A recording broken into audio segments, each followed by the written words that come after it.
అట్లాగే సందర్భాలు తలుచుకుంటే ఎన్నో గుర్తొస్తాయి. కష్టం వచ్చినప్పుడే నాయకుడు విలువ తెలుస్తుంది.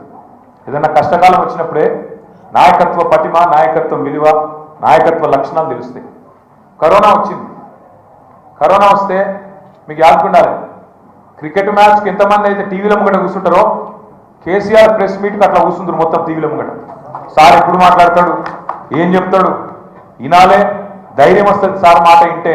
నేను చెప్పేది కరెక్టా కాదా అని చెప్పి టీవీలో ముందు కూర్చుందరు.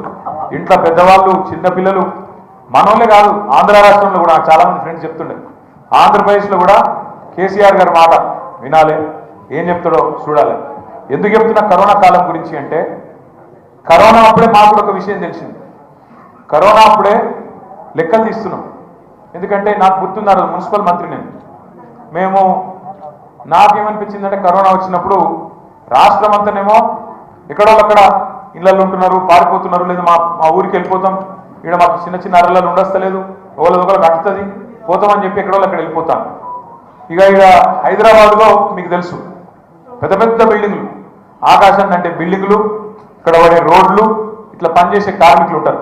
ఇటుక బట్టీల కానీ, క్రషర్ల కాడ కానీ, లేదా కాంట్రాక్టర్ల కాడ కానీ, నిర్మాణ రంగంలో కానీ పనిచేసే కార్మికులు ఉంటారు.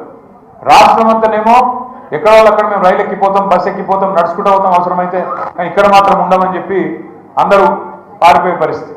అప్పుడు కేసీఆర్ గారు పిలిచి మాకు చెప్పారు, మన రాష్ట్రంలో దాదాపు 35 లక్షల మంది, ఒకరుగా ఇద్దరు కాదు, 35 లక్షల మంది కార్మికులు దేశంలోని వివిధ ప్రాంతాలకు వెళ్ళి వచ్చి ఇక్కడ పనిచేస్తున్న వాళ్ళు ఉన్నారు.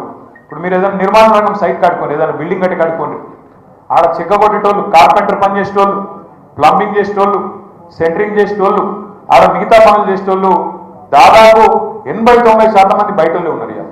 రాజస్థాన్ వాళ్ళు ఉంటారు, బీహార్ వాళ్ళు ఉంటారు, జార్ఖండ్ వాళ్ళు ఉంటారు. ఆఖరికి వరి నాట్లకు పత్తులేనందుకు కూడా కూలీలు ఇవ్వాలి. రేపు జార్ఖండ్కి వెళ్ళి, బీహార్కి వెళ్ళి, బెంగాల్కి వెళ్ళి కూడా వచ్చే పరిస్థితి, ఒడిశాకి వెళ్ళి వచ్చే పరిస్థితి ఉన్నది. ఇటుక బట్టలు కాకపోతే ఇటుక బట్టల కార్మికులు కూడా ఒడిశా వాళ్ళు చాలా మంది ఉంటారు. నువ్వు ఇక్కడ ఏదన్నా హోటల్కి పోతే అలా సప్లై చేసే పిల్లగాళ్ళు కార్మికులు ఎవరైతే ఉంటారో ఎక్కువ మేరకు ఒడిశా, జార్ఖండ్ ఆ ప్రాంత పిల్లలు ఎక్కువ ఉన్నారు. ఇట్లా మొత్తం లెక్కలు తీసినాం, 35 లక్షల మంది వెళ్ళింది. ఒక మనిషి, ఒక ముఖ్యమంత్రికి నా రాష్ట్రం వాళ్ళు కాదు, నాకు ఓట్లు వేసేవాళ్ళు కాదని తెలుసు ఆయన. నా రాష్ట్రం వాళ్ళు కాదు, నాకు ఓట్లు వేసేవాళ్ళు కాదని తెలుసు. కానీ మనసున్న ముఖ్యమంత్రి కాబట్టి, కార్మిక పక్షపాతి కాబట్టి ఆ రోజు కేసీఆర్ గారు ఒక మాట అన్నారు, మీకు యాదుకుండాలి, టీవీలలో ఉంటే చూడొచ్చు. ఏమన్నాడు? వీళ్ళు కార్మికులు కాదు, మా రాష్ట్ర డెవలప్మెంట్ లో భాగస్వాములు, పార్ట్నర్స్ అన్న ఒకే ఒక్క ముఖ్యమంత్రి కేసీఆర్.